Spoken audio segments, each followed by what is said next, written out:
Selamat pagi anak-anak yang berbahagia. Mari kita meneruskan pembelajaran kita yang terdahulu.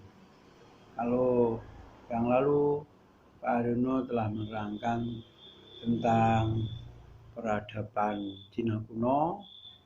Kali ini kita melanjutkan yaitu peradaban Mesir kuno. Anak-anak, sebelum kita mulai pembelajaran, mari kita yaitu berdoa kepada Allah Subhanahu wa taala. Semoga kita dapat ridho serta karunia dari Allah Subhanahu wa taala yang berupa kesehatan serta dalam keadaan yang sehat dan tidak ada halangan apapun, yaitu kita berdoa menurut agama dan kepercayaan masing-masing. Berdoa mulai.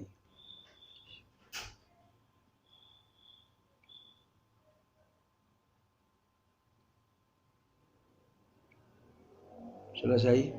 Baiklah anak-anak, kita membahas tentang peradaban Mesir kuno. Peradaban Mesir kuno adalah peradaban regional tertua kedua yang muncul setelah peradaban Sumeria. Jika orang-orang Sumeria yang membangun sistem drainase dan irigasi di rawa belantara, tanah genting di lembah Sungai Tigris dan Efrat, maka orang-orang Mesir juga melakukan hal yang sama dengan membuka rawa belantara di lembah Sungai Nil. Orang-orang Mesir kuno banyak mengadopsi kebudayaan nenek moyang Neolitik dan Paleolitik. Selain itu, mereka juga banyak mendapatkan pengaruh dari peradaban Sumeria. Dalam perkembangannya, peradaban Mesir menjelma menjadi salah satu peradaban paling maju pada masa kuno. Bahkan hingga saat ini banyak peninggalan dari peradaban tersebut yang membuat penelitian-penelitian masa modern berdecak kaguman. Sungai Nil, pusat kehidupan masyarakat Mesir kuno. Peradaban Mesir kuno yaitu peradaban yang termasuk peradaban tertua di Asia dan bahkan peradaban dunia. Berabad-abad sebelum berdirinya pemukiman pertama di Mesir kuno, wilayah Sungai Nil bukanlah wilayah yang layak untuk dihuni. Secara keseluruhan, sungai ini mengalir sepanjang 6.400 km lebih. Sungai Nil dibentuk oleh dua sungai besar yang menyatu, yaitu Nil Biru yang bermata air di Ethiopia dan Nil Putih yang bersumber di Uganda. Kedua sungai ini bersatu di Khartoum dan menjadi Nil yang sesungguhnya. Dan dari sungai ini mengalirlah sungai yang menyatu sepanjang 3.040 km mengarah ke utara ke Laut Tengah. Setiap tahun hujan membasahi pegunungan selatan. Air yang terkumpul kemudian mengalir dengan deras di sepanjang Sungai Nil dan menggenangi daerah di sekitarnya. Menurut seorang sejarawan yang bernama Herodotus, jika Nil merendam tanah tersebut, seluruh Mesir menjadi lautan. Banjir yang sedemikian rupa menjadikan wilayah tersebut tidak berpenghuni. Orang-orang yang nantinya menjadi pemukiman pertama Mesir masih bermukim di dekat pesisir Laut Merah dan berkelana ke Sahara. Iklim yang lembab menjadikan Sahara pada masa itu dapat ditumbuhi rumput dan yang berair, sehingga banyak ditinggali manusia. Akan tetapi pola cuaca panas dan kering tiba-tiba mengubah dataran Mesopotamia termasuk Sahara menjadi gersang.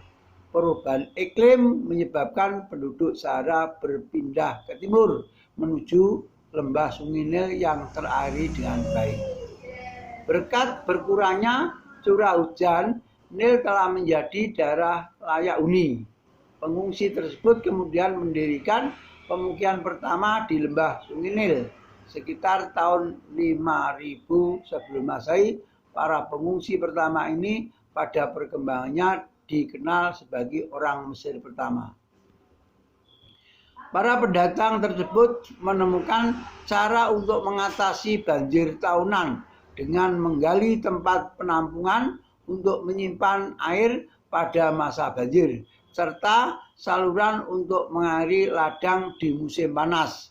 Mereka membangun pemukiman kedua, tetapi dan menanam biji-bijian di tanah subur lembah Sungai Nil.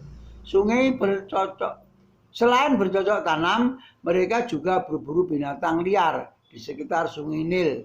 Penduduk lembah Nil semakin bertambah setelah bergabungnya pendatang lain dari pesisir barat Laut Merah. Pendiri dinasti Mesir kuno, pendiri pemukiman Mesir kuno menandai kemunculan peradaban baru di wilayah Mesir. Seiring dengan perkembangannya, penduduk Mesir terbagi menjadi dua wilayah. Pertama, kota-kota di bagian selatan yang mengidentifikasikan diri sebagai bagian dari Kerajaan Putih atau yang sering disebut Kerajaan Mesir Hulu. Kedua, aliansi kota-kota bagian utara yang membentuk Kerajaan Merah atau Kerajaan Mesir Hilir dengan kota Heliopolis dan Butu sebagai kota yang paling berkembang.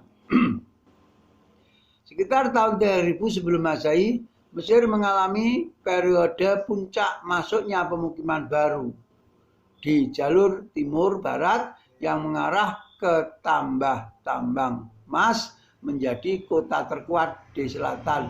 Sementara Hierakonpolis yang dihuni 10.000 penduduk terletak tidak jauh dari sana. Prasasti yang menjelaskan sosok Raja Mesir. Pada periode yang sama, muncul seorang raja yang berusaha menyatukan kedua kerajaan. Raja tersebut adalah Raja Kerajaan Putih bernama Skorpion.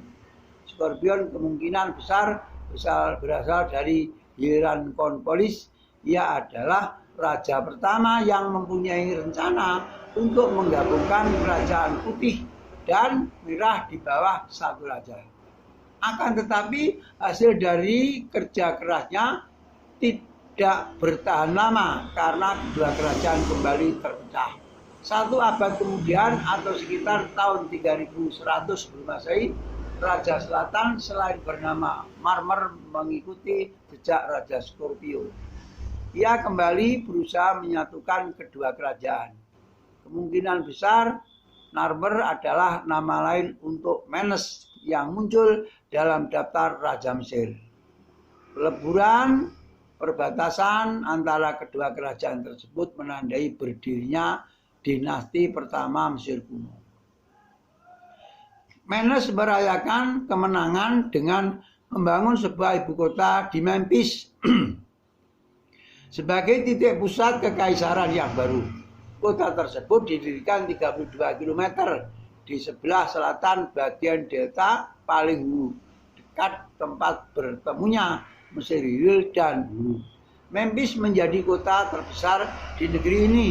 Memphis bertahan sebagai ibu kota Mesir kuno selama 400 tahun atau selama 18 Fir'aun pengganti Menes.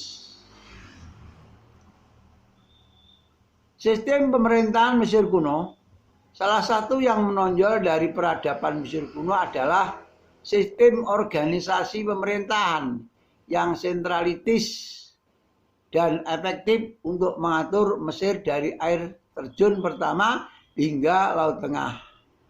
Unifikasi politik dan administratif Mesir terjadi pada periode awal pemerintahan Mesir kuno. Sistem tersebut merupakan syarat politik yang memungkinkan pemeliharaan irigasi dan agrikultur di Mesir. Kekuasaan kolektif manusia yang terkonsentrasi di tangan seorang penguasa seluruh Mesir menghasilkan surplus sarana kehidupan masyarakat yang belum pernah terjadi sebelumnya. Pengelolaan tanah genting Mesir yang terorganisasi menjadi kebutuhan masyarakat tercukupi, bahkan dapat dikatakan sebagai daerah yang sangat makmur. Pada masa awal itu telah dimulai pembentukan sebuah perangkat istana raja, pengumpulan pajak, dan sebuah sistem ekonomi yang memungkinkan Mesir menikmati kemewahan dengan menopang warga negara yang tidak menghasilkan makanan.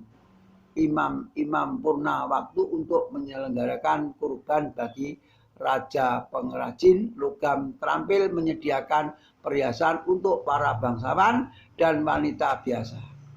Sementara para juru tulis memegang pencatatan birokrasi yang tengah berkembang. Raja Fir'aun. Fir'aun adalah sebutan untuk penguasa absolut Mesir kuno. Pada Mesir kuno mereka mengklaim sebagai penjelmaan dewa kehidupan di bumi serta menyandang kekuasaan yang tidak lenyap di waktu malam atau dengan kematian ketika Fir'aun meninggal. Ia tidak lagi dipandang sebagai penjelmaan Horus, melainkan penjelmaan Osiris, dewa dunia. Fir'aun, penguasa absolut Mesir kuno. Selanjutnya, putra dari Fir'aun yang wafat menerima peran sebagai Horus yang menjelma. Penerapan kepercayaan teologis seperti itu mempunyai kegunaan praktis sebagai sebuah cara untuk melegitimasikan penguasa pengganti raja-raja yang baru, bukan saja dianggap sebagai turunan raja yang lama, melainkan juga dianggap sebagai reinkarnasi dari ayahnya.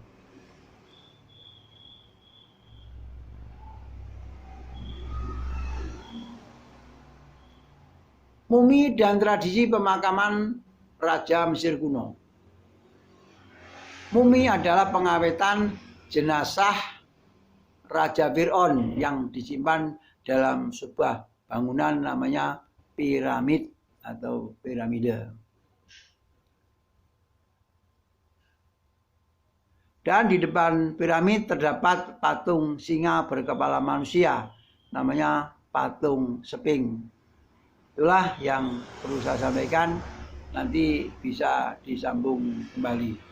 Sekian, akhirul kalam, wabillahi taufiq wal hidayah. Wassalamualaikum warahmatullahi wabarakatuh.